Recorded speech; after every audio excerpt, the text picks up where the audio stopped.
they've been unfairly criticized for being at this stage at this time. But the facts are clear. 5 games, 4 victories, right? One Including defeat. winning all games away from home. Yeah. Now, That's true. the loss against Central African Republic, last minute, stoppage time winner for them, is something that can happen to any team. No, that's not to exonerate them of blame. Yeah. It could have happened to anybody. We've seen this things happen to the biggest of teams, to the best of teams. Now we're on the brink of, so people are saying, maybe if we lose at home. When last did Nigeria lose at home before the Central African Republic game? So have they been unfairly criticized? I think so, because after every Nigeria game, they don't get any credit. I rarely see from any quarter anybody giving them any credit. So get my point. I'm saying you can't criticize, right? But when a team wins 4 or 5 and they don't get any credit, and the manager doesn't get any credit, then you have gotten to the point where the criticism is too much. So I mean, a draw against Cape Verde at home and Nigeria through to the next round. That's how comfortable they are.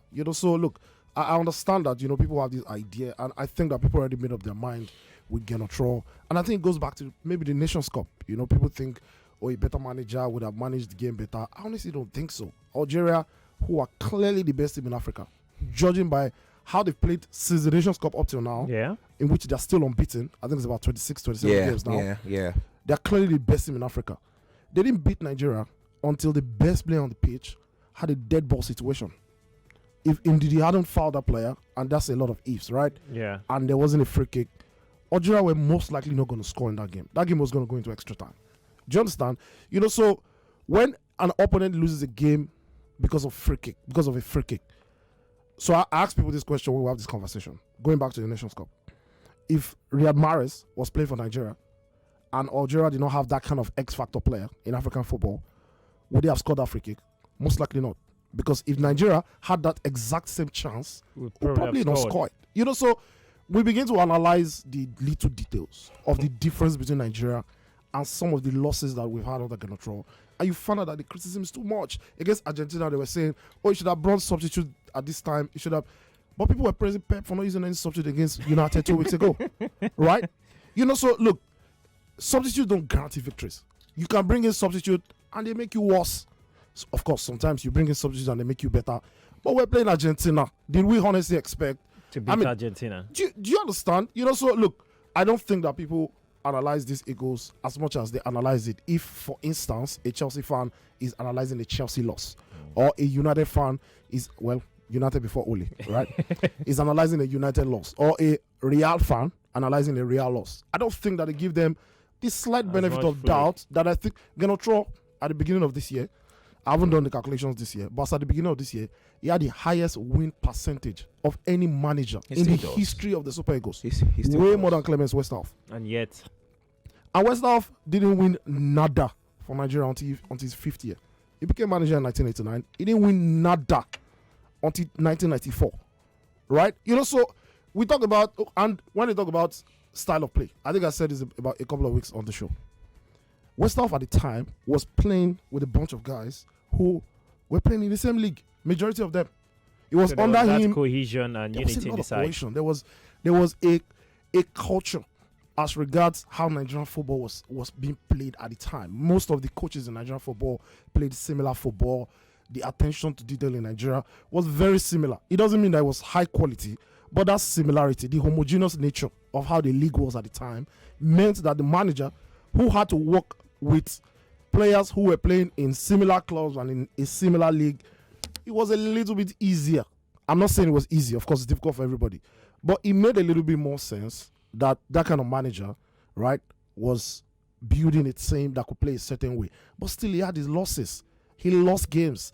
People who were, I didn't watch games on the Westhoff, right? Or I've seen some online. But people who were alive at the time, I'm sure, can remember at least 2 or 3 very heartbreaking losses. I'm sure they do remember the one in 1989. But, with the Super Eagles, we come, again, like I said at the start, they are not above criticism. You can talk about, they should have done this, they should have done that, fine. But when they get absolutely no credit, then it doesn't add up with me. Doesn't. All right. He stayed 5.5 years.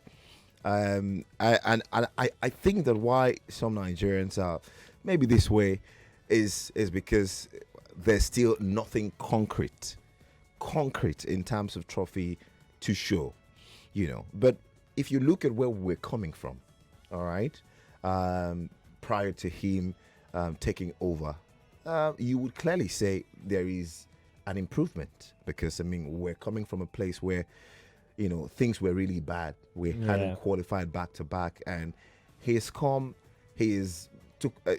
taken us to these tournaments, qualifying 2 games before, 1 game before, and all of that. But we have gone to this tournament and we have not, we haven't really done the job. See, I think that generally, all right, credit, I do not think he should be, he's concerned about the fact that Nigerians are not giving him credit. I don't think he cares about that. He shouldn't. Really. And for me, I don't think he should, What I think he should be particular about is really doing well with this team, which is winning something. And that's why next year's Nations Cup will be the litmus test. He's got to win the Nations Cup. Anthony, 12 points garnered from 5 matches. Do you think Rohr has been unfairly criticized as well as his team? Good afternoon to you. Why are we not going to our local coaches, going to a foreign coaches that is not doing well?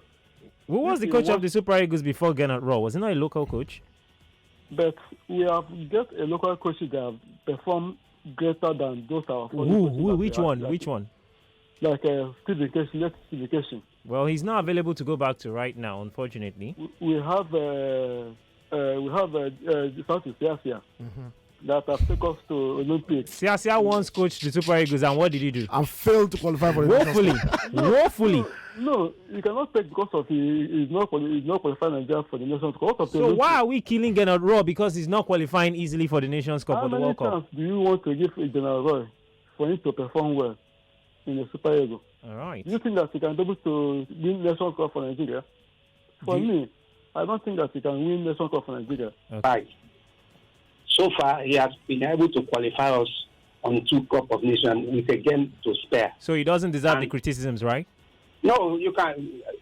Criticism is to make somebody to do better anyway. You can criticize him. But what I'm saying is, the players we have, even if you bring Mourinho, I don't think we do too much. We don't have good players. I can tell you for sure. All right. We are just where we are. That's all. If it comes, good luck. I think we have been affair with Gernot Rohr. Let's just ask a simple question. Is he a good manager? Is he the best that Nigeria can have as a manager? He is not the best Nigeria can have. My take on the issue is that Nigerians expect too much from this very team. Okay. Nigerians expect too much from this very team, from our Super Eagles. Nigerians expect too much from them. All right. We fail to remember that many of these players came from different football backgrounds at Europe. And this is Africa, where we play an entirely different game, which is not what they used to at Europe. And here in Africa, we play a lot of physical games. I mean, these players are not familiar with the football in Africa. So Nigerians expect much game. And again, we are almost familiar with all this Barcelona, Manchester United, and we expect this Super Eagles to play like that. It's not that way. But even Super Eagles of 1994, they didn't play that way, right? For 1994, they didn't play that much. Okay. Against Cote d'Ivoire, they didn't play well. Against Algeria, they didn't play well. Because they qualified for US 94. Only 2 or 3 weeks training at Papenda. The team gelled into shape, and they play one of the best football at US 94. In fact, the second most entertaining team at US 94. Yeah. So Nigerians expect too much from this. What we have to do is this. Let us pray for this team to qualify for the World Cup first. And I believe after 2 or 3 weeks training, the team will gel into shape and play the football that we are used to. Thank you. But Nigerians expect too much from and the criticism is too much. Okay. Let us encourage the team. All right. Thank you. Thank you.